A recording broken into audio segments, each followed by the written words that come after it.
Okay, there's a chunk of this stuff that was that I put together at the Almond Board conference, and so some of you who were there may have seen this.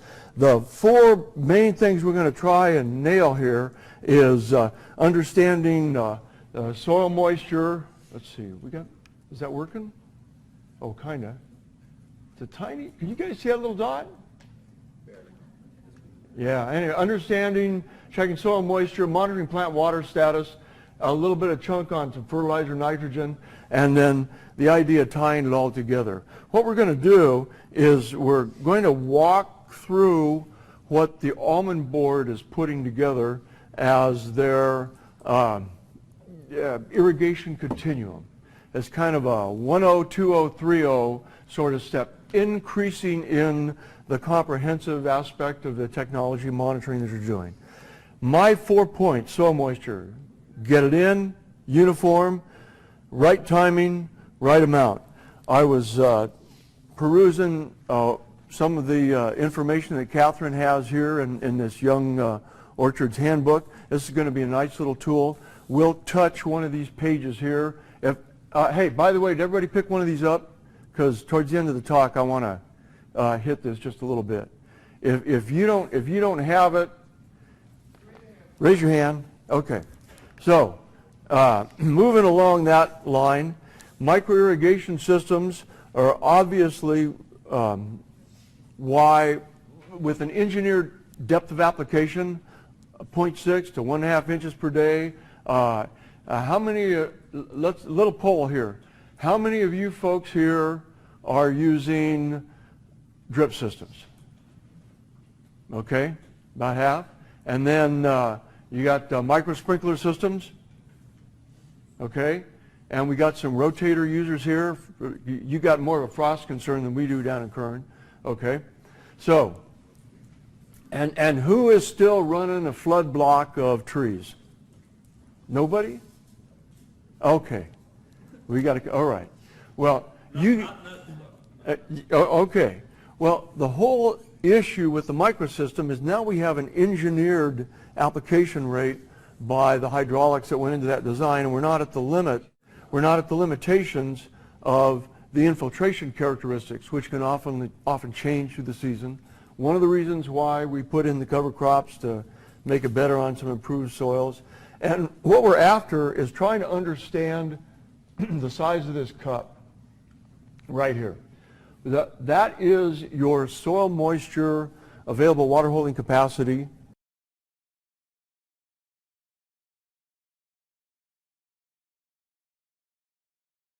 Okay, there's a chunk of this stuff that was that I put together at the Almond Board conference, and so some of you who were there may have seen this. The four main things we're going to try and nail here is understanding soil moisture. Let's see, is that working? Oh, kind of. It's a tiny, can you guys see that little dot? Yeah, anyway, understanding, checking soil moisture, monitoring plant water status, a little bit of chunk on some fertilizer, nitrogen, and then the idea of tying it all together. What we're going to do is we're going to walk through what the Almond Board is putting together as their irrigation continuum. It's kind of a 1-0, 2-0, 3-0 sort of step, increasing in the comprehensive aspect of the technology monitoring that you're doing. My 4 points: soil moisture, get it in, uniform, right timing, right amount. I was perusing some of the information that Catherine has here in this Young Orchards Handbook. This is going to be a nice little tool. We'll touch one of these pages here. Hey, by the way, did everybody pick one of these up? Because towards the end of the talk, I want to hit this just a little bit. If you don't have it, raise your hand. Okay. So moving along that line, micro irrigation systems are obviously why, with an engineered depth of application, 0.6 to 1.5 inches per day. How many? Little poll here. How many of you folks here are using drip systems? okay, about half. And then you got micro sprinkler systems, okay, and we got some rotator users here. You got more of a frost concern than we do down in Kern, okay. So, and who is still running a flood block of trees? Nobody? Okay, we got to, all right. Well, okay. Well, the whole issue with the microsystem is now we have an engineered application rate by the hydraulics that went into that design, and we're not at the limit, we're not at the limitations of the infiltration characteristics, which can often change through the season. One of the reasons why we put in the cover crops to make it better on some improved soils. And what we're after is trying to understand the size of this cup right here. That is your soil moisture, available water holding capacity, and that is dictated by the amount of clays, silt you have in that ground, how wide that pattern is going to sub out from the drip or under your fan jet, and then obviously the age of the tree, how deep the roots are. We'll talk a bit more about that down the road. And then you need to match that up with what the ET is. There's a really good discussion, a couple, 3, 4 pages of worksheets in here talking about here's your normal year crop water use. And since you guys are tree growers and not vine growers, I'm sure you've all gotten very comfortable with the idea of we don't talk about water use in gallons, we talk about water use in inch depth per day, per week, per month. And that is that equivalent depth of water over however many acres you got in that orchard, but not the amount of water in just the wetted pattern, the amount of water for the entire area. One of the things we're going to focus on, and there's a nice little bit of work in this publication here, is how do I adapt my scheduling to take that inch per day requirement. Hey, and I got full cover rotators, no problem.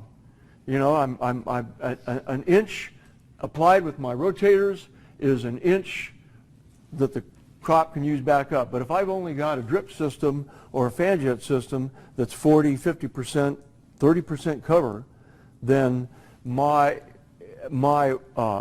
third of an inch a day requirement now becomes an inch a day requirement out of that wetted area.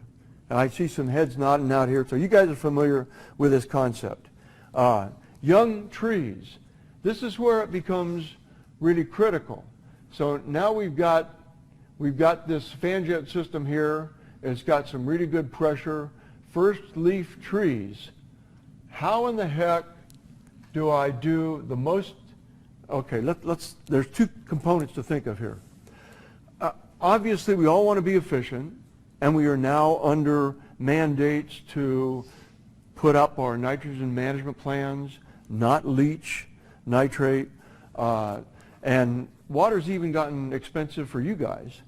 Now you're still not paying $1,500 an acre foot like some of my west side growers are. Maybe some of you are selling it to those guys. Okay, so what happens is when I've got this area out here, this particular system, the way it's designed, I am actually wetting at least 50, if not 60 to 70% more area than I actually have populated by tree roots. If water's $20 an acre foot, not a big deal. But if it's $200, $1,000 an acre foot, really big deal. And if I'm fertigating my nitrogen application, then what happens? If I'm going to push those trees to achieve maximum growth, where do I want to monitor my water?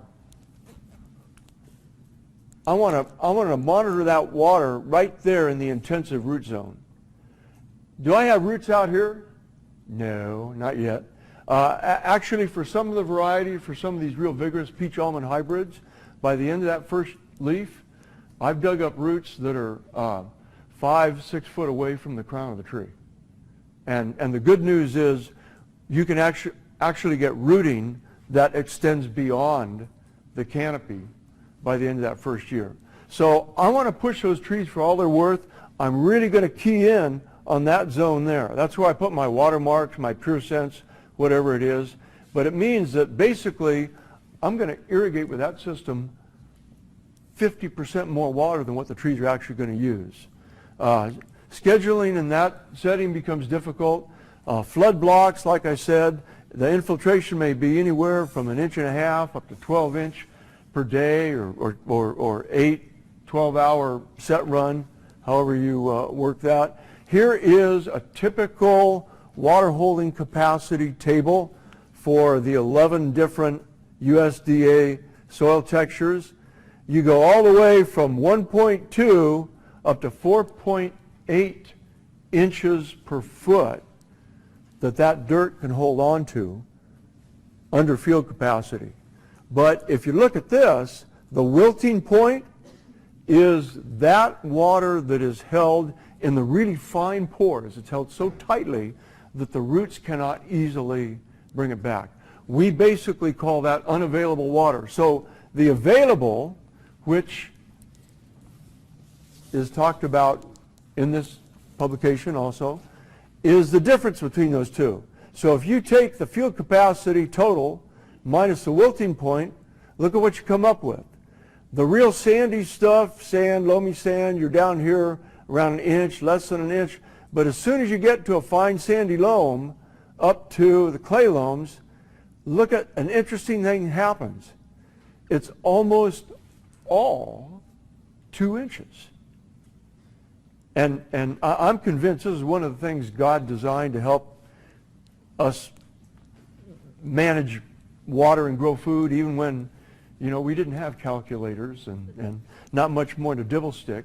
It is also the thing that does confound our newer technology systems, where we're trying to dial in this silver bullet approach to say exactly this much water, exactly this much fertilizer is going to grow a tree, exactly this much in the first year. You all know that doesn't work. That's why, thank God, we still need farmers, and we're not going to grow food with robots, because there is that variability out there. Anyway, we do have some basic tables like this to give us some guidelines. So that kind of 2 inch total available water is what we generally look at. And the rule of thumb is about half of that is non-stressed water. So just keep in your mind, for most of our orchard soils, you got about 1 inch per foot available water. I got a 5-foot root zone, means I've got a 5-inch non-stress reserve for the plant. If my root zone is only, and my wetted area is only 50% of the area, I don't have a full cover rotator, I'm not on flood, I don't have a 5-inch reserve in terms of our ET, our typical ET tables. I only have a reserve that equals 2.5 inches ET. Because for every half-inch ET, I pull 1 inch out of that 50% wetted area. So a field test, I've got these kinds of tables and explanation of this methodology on my website, and that address will come up later. Just Google CE current irrigation. You'll be able to get most of this stuff if you're interested in doing your own texture. Backhoe pits, worm's eye view. Anybody who has not dug some backhoe pits under your microsystem orchard is honestly going to be doing less than the optimal job that you can do for the irrigation management in your orchard. So look at where the layering is, look at where the roots are. Your dirt has more secrets than the CIA. This particular field was really looked like nice, and it types out as a uniform soil texture.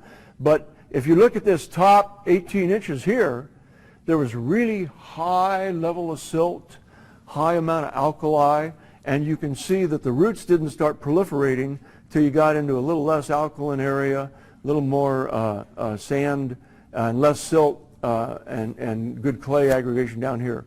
And then caliche layers, interfering layers. Get out there and see what's in your dirt.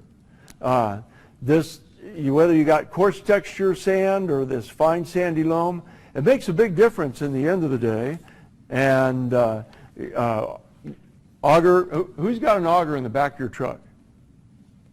Not enough, you guys, okay? And the ones that you guys just raise your hand, have you used it yet this year? Okay, yeah, all right, you get it. All right, and push probes, we got a whole bunch of different kinds of probes out there. And then this is what I was talking about, the available water holding capacity is in percent volume, is inch depth over a foot depth of the soil. And simply put, you could look at just 4 general categories: coarse sandy, medium loam, and if you notice, the sort of field capacity index, the easiest way to do it is the available water holding capacity, total available water, is about equal to the length of the ribbon that you can make when you do the texture. Now, the loamy sand that doesn't make a ribbon at all, it still gives you about a 0.4 to maybe a 0.8, or sometimes, about a 0.4 to 0.8 total water holding capacity. Just figure that dude's got maybe half, 0.4 available, not a whole lot. But everything else that makes a ribbon, available water holding capacity is about equal to the length of the ribbon. Okay, now we're back to our cup. So I've got 50% of the available is my non-stressed irrigation scheduling target. The sand, I got 0.35 inches, and my sandy loam 0.7, clay loam 0.9. So you get up to those finer textures, you're pushing that 0.8 to 1 inch available per foot. And then the other issue we were talking about is the distribution of your water content. So here's micro sprinklers on Panoche sandy clay loam out of the west side in Bell Ridge. Puts on 1.5 inches a day. Engineering constraint, 1.5 inches for the entire acreage. So if I'm kind of 50% wetted volume, what does that mean? It means 3 inches a day in that wetted area. And what about a double line drip? This is the same orchard. This is a trial where we did one side fan jets, the other side double line drip. And you got these tiny little divots along here. Same soil. So is my wetted pattern, gosh, maybe only a third or a quarter under this drip as it was under the fan jet? Absolutely not. Because when you get some clays and silts in there with those finer textured soils, they do a beautiful job of subbing the water underneath. And under these drippers, so I got this tiny little application right here. This is one of the reasons why in the last 5 years there have been twice as many drip systems installed as micro sprinklers. Because on most soils, I can get that first, second, third leaf tree going with just one line of drippers, and my evaporation pattern is only a fraction of what it was on that big fan jet field. So in this particular field, this is a research trial, I put in a bunch of neutron probes from the tree going out to the middle of the drive, and this is the subsurface pattern of wetting underneath that dripper. So this is coming in about 3 days after the end of 48-hour irrigation, and so the water, of course, is coming out here. Here's the normal little wetted area, but here's all the storage. The storage underneath that dripper actually went out farther than it did underneath my micro sprinkler pattern because I was not losing water to evaporation. The only way you're going to know this as a grower is how? Dig a backhoe pit, auger a transect of holes out from your tree row. So figure out how big that area is. And what I've done is I've tried to do a little bit of this work for you. This is an effective available moisture in terms of the number of days for these different soil textures under a double line drip here or a fan jet. And if you notice that once you get up to the loam up here, where you've got a subby diameter of anywhere 4 to 8 foot at a 1.5 to 2 foot depth underneath that dripper where that water will sub out to, I will get equivalent days, I'll get equivalent days of water availability, non-stressed water, with my double line drip system as I do with the fan jet system. And you guys know that. I mean, that's common knowledge. I got a finer soil, drip system's great. I got coarse sand. Think about the micro sprinklers. So you can get that off my website, and there is some discussion that revolves around this idea in Catherine's handout here. We're going to continue on a little bit. There's a sandy loam, as I was saying before, and there's a sandy clay loam. You can see that once you get to the finer texture, I've got basically a half a day almost more storage with the double line drip than I do with the fan jet. And it's the reverse when it's the sandy stuff. Okay, what about, I'm too cheap to buy watermarks. I don't want to buy Pure Sense. I don't want to get ranch systems or any of these other systems out there that give me a number of my water content. I want to do the old hand feel. And actually, I know 3 irrigation consultants that do 5 to 10,000 acres of consulting strictly on probe hand feel. This is how they make their schedules. And you can do a pretty effective job. I'm not going to go into this little chart. It's too hard to read here. This is on my website, but this tells you the effective amount of water available for a coarse to a fine-grained soil, given on how long can I make the ribbon, does it just make a ball, or does it just crumble apart? And you can get an estimated available water content off of this. All right, let's go on. Okay, so checking plant water status. You guys have all seen, well, maybe, I don't know, maybe you haven't seen this. All my Kern County growers have seen this. You guys don't have maybe, well, I don't know, Catherine, do they have as many trouble with mites up here as we do down there, San Joaquin? Okay. When you get poorly watered, excessive salinity in the corner of an orchard, you start to see this kind of invasion of mites. Here's a flood irrigated orchard on the tail end, where you got Monterey is defoliated, the nonpareil is not far behind it. We've got a tremendous amount of chloride burn right here on the leaves, and you're just a bad mite infestation. Spider mites love stressed trees. You go to the other end of that orchard, it looks perfect.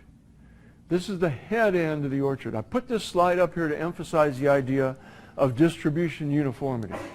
You guys are lucky to have Paul Lum up here. Not every region has somebody who does a mobile lab and irrigation system evaluation. You're still doing them, right? Solano County, but that's what I do. Okay. And this is a very real factor that actually made a critical production difference in this particular orchard. So what's the deal with the distribution uniformity? The infiltration, of course, is related to on time. My head end, this guy was typically running 12-hour flood sets down his checked. So he was getting 12 hours up here. On his tail end, he was only getting about 5 hours worth of infiltration, which is why he got that particular problem. Here's an alfalfa field with burned out checks on the end, and that is actually due to flooding and scalding on that particular point. But you look at the cotton down here that's also got some DU flood problem, but look at the uniformity in the almond acreage behind it. Those are on micro sprinkler. DU will pay you big time in improvements. Here's what the flood setting looks like. And basically, this is the same as a microsystem from a high pressure area where you'd have more applied water to a low pressure. This is less on time here. And that's why you get out, do an irrigation evaluation. You clean out the hoses. Actually, all right, Paul, I'll ask you, because most of the growers won't be honest on this question. How many of the systems up here still use hose screens? Oh, a lot of them still do. Okay. What's your recommendation? Well, Keep them or throw them away? we certainly can change them out, upgrade. Upgrade, yeah. All right. Why do we have hose screens? The hose screens are put in for did somebody want to offer their thought on this? The hose screens are put in for two reasons. One, when you're first getting the brand new irrigation system going, you've got a lot of PVC filings, you have just sediment crap that's collected in the pipes and everything. And if I'm running a drip system especially, I will risk clogging some emitters once I crank that system up. So, okay, the screen will catch that. You go through, clean it out, fine, right? I'm back running, no more problems, correct? Not necessarily. In this case, there was a little bit of extra branching matter here. I'm not sure where that came from, but this sort of sludge and the green slime of algae that will collect on these screens when you do not chlorinate. You don't sanitize your system.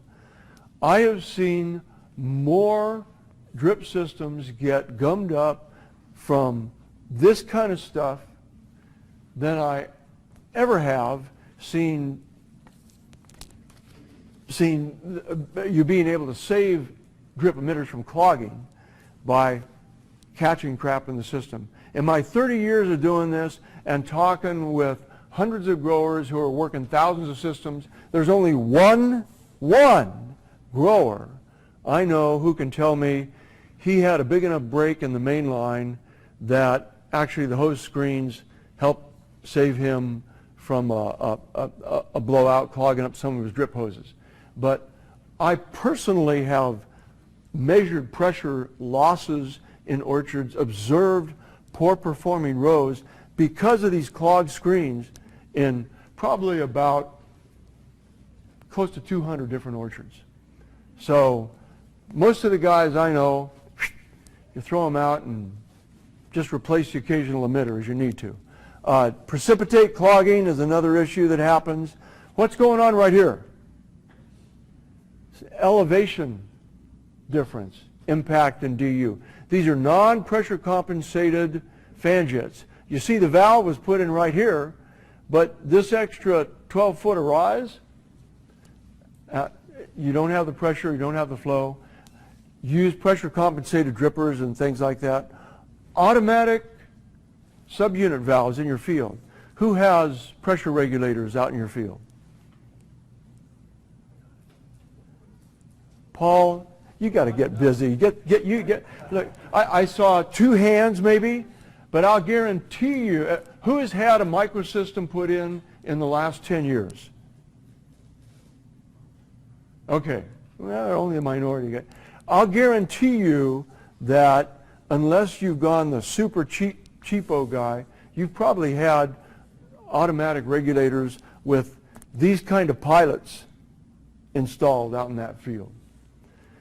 Those pilots get crap in them, they get messed up, they get unadjusted, and I have been into more orchards where those, and so is Paul, where your boxes are filled with dirt, they're filled with almond hulls. It's obvious those things haven't been adjusted for a long time. If you go to an orchard, and this particular farming company shall remain unnamed, but it is one of the bigger farming companies in the world, look at the difference in the size of the trees. Planted at the same time. These are nonpareil on Nemagard, and the bottom line was we had not a huge difference. This irrigation this one season was 50 inches over here, was 58 inches over here. There's been other years where they've been more deficit, so then those years would be like 40 inches on the low pressure side and close to 50 inches on the high pressure side. So that's what happens. And the reality is, here is the cumulative difference in the applied water, and these are stem water potential measurements. That makes a big difference in terms of the final growth and potentially your nut load on the tree. So graphically, here's what happens. If I got a 90% DU, and that's easily achievable with modern systems, compared to a 70% DU. When I did Irrigation 101 35 years ago, the general consensus was, hey, 70% uniformity for ag is a good uniformity. But when you're dealing with $1,000 water and 85 cent a unit UN32 prices and nitrogen management plans, no, 70% uniformity is not good. Because here's what it means. Look at the system over here. If I've got a 70% DU, that formula is the average of the low quarter application over the average for my whole field. So that's 0.7 inches over 1 inch. That doesn't sound too bad, but when you see how that breaks out on your application throughout that orchard, either the flood or the drip, that's 0.7 in the low quarter. On the high quarter, 70% DU is double the water application, which means double the nitrogen that I'm running through my drip system. And that's where a lot of the inefficiency of the nitrogen use that Thomas Harder estimated in his infamous nitrate report, that's where that inefficiency comes from. Go down to a 90% DU, now I'm 0.9 inches versus 1.12 inches.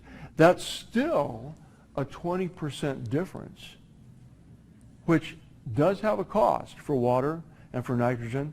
Brian Hockett, which is Paul's equivalent down there in Kern, gave a great talk at our drought conference on the changes in improved uniformity over the last 30 years.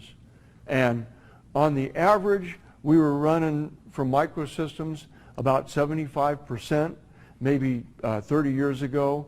And 20 years ago, we were running around 85%. Now we are between 92 to 97% uniformity. So you guys really are doing a better job, or at least Paul is doing a better job. So pay attention to this. That can have a real benefit in the final analysis. And when you look into orchards where you see some sparse canopy areas and you think, oh, okay, what's causing that? In this case, this tree's sparse here, and this is a flood block. Here's another area here where the trees are fuller, but I've got lower limb dieback. This is not a non-uniformity issue. This is an alkaline issue. Bigger problem down in San Joaquin. We got more of these alkaline hot spots. pH will make an impact on ultimately your plant irrigation efficiency. So pay attention to that. A simple plant-based sign, you don't need to buy a pressure bomb, all this. When you got baby trees, you want the little tips on those trees to stay nice and rubbery. When they harden off, like happened up here, and this is also combined with some zinc deficiency, they're under stress. They stop growing. You're going to reduce the size of those trees so that you're not going to have that 10-foot tall end of second leaf almond tree with a 7-8 foot canopy on it like you want, so you can get your 1,500-pound third-year leaf yield. And there's a few of our San Joaquin Valley boys that do that. I don't know if you guys have been able to do that up here, but I've seen it. It can be done. All right, this is west side. Here's what 1 foot of total water as of July 15th looks like out there. the grower's taken this block out, so it's done. Okay, nitrogen management. I would like to avoid this topic completely. I'm not going to dwell on it, but you guys have to do this. These nitrogen management plans right here, every grower who has more than, I think it's a 60-acre field, no, 20 acre field, has to have these in our area. And my apologies, we're in a different coalition now. So you guys escaped this year, but is it maybe next year? There's still some high-risk spots up here that need to. Okay, you're still supposed to have these by March 16th for this year? Okay. So I'm not going to go into it now. It's more of a complicated deal than we got time for this particular presentation. But obviously, you want to try and match your nitrogen application with these kind of curves. The general consensus we've come up with is 20, 30, 30, 20 bloom through post-harvest application. This is some of Catherine's data with the Brown crew that put this together. And we've got 4 primary periods from the push to the endosperm elongation, and then we've got the oil protein synthesis, accumulation of dry weight in the nut, and then when you've got the nut made with all of your carbohydrates and proteins, oils in there, that's the max dry weight it's going to get. But if your deficit is too much in that final period, just as you're going through whole split out there, then you'll get dinged with shriveled nuts, and you're going to lose a certain amount there. So, all right. Anyway, tying it all together, and I'm just gonna we're gonna blitz through a couple of these things real quick. This Continuum stuff is on the Almond Board website. There is also a nitrogen management calculator that's available on the Almond Board website. You got to sign on to that. And in terms of where you can go with your dedicated ET scheduling, that's where the action happens. It's the stomata, the water vapor comes out of that. The stomatal conductance is usually related to the stem water potential pressure bomb readings that you take. And Ken Shackle's done a whole bunch of that stuff. And I'm going to end up with just 2 quick slides here. All right. If you remember going back to one of those backhoe pit slides, it was some really nice looking sandy, suitable orchard soil. And I had in my hand one piece that you could visibly see it was coarser sand, and the other was a finer textured sandy loam. That's this field right here. Look at the picture in the upper left and compare that to the tree in the upper right. Upper left was on the coarse sandy area. Upper right was on that fine sandy loam zone. This field was this grower's first attempt at converting from flood to microsprinkler. And because he really liked keeping on kind of week to 10-day schedules, like his other flood blocks, he'd irrigate with 48-hour sets, even when the trees were younger. Guess what? The coarse sand couldn't hold on to the water, couldn't hold on to nitrogen, and you get a tree that looks like that. The finer sandy loam had the cation exchange capacity plus the texture to hold on to the water and make a decent tree. So pay attention to those things. They have a real impact. This is a normal year ET schedule. I know Catherine's seen it before. It's on my website, and I don't know if you guys use that up here. This has been done for the San Joaquin Valley. There are figures similar to that in her handout here. And the last thing I'll just say, let's blow through all this stuff here, is lot of ground-based sensor work that you can do. Soil moisture sensors, there's more of those out there than any place else. But I think where I'll leave you with the last slide, and these are some soil moisture sensor graphs. 100% irrigation gets you more recharge throughout the whole season than the 70%. And I just go deficit at the lower depths on the 70%. And you can see the difference in the trees. And where I'll end up is with this little dude right here. A dendrometer. Since this is a young orchard meeting, the work I've been doing with this instrument has been on these older trees. We started this trial when these trees were 8th leaf, but I've even seen good growth patterns with these dendrometers on the older trees. One of the things I want to do, and I may get into it this particular year, is start using these on younger trees.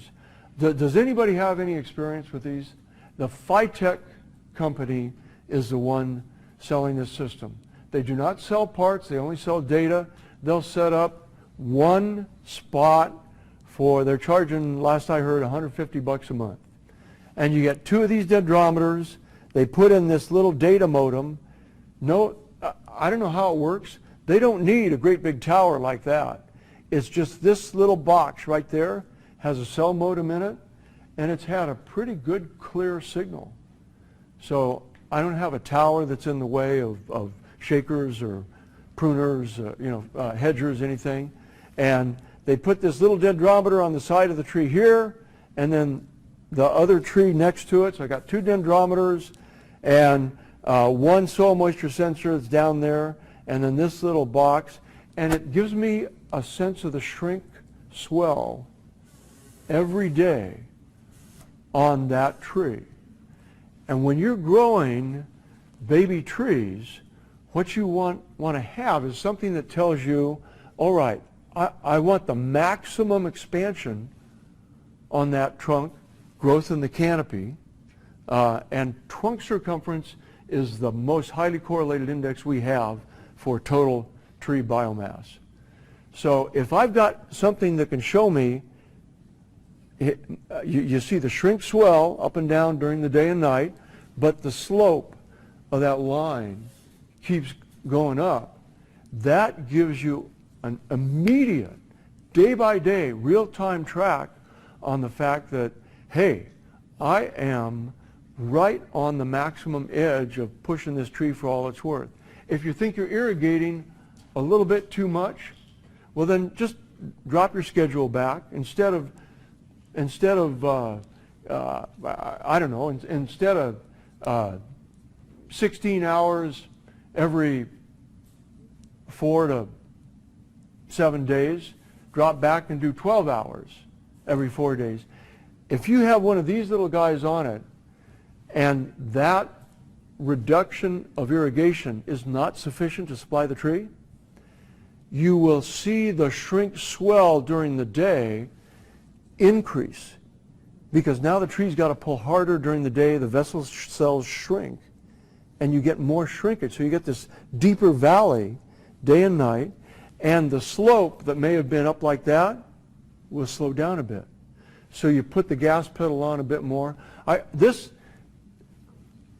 Obviously, I'm just sharing this anecdotally right now, but this little dude has it's pretty economical compared to the other stuff that's out there, and I think it really bears merit looking at some young orchards.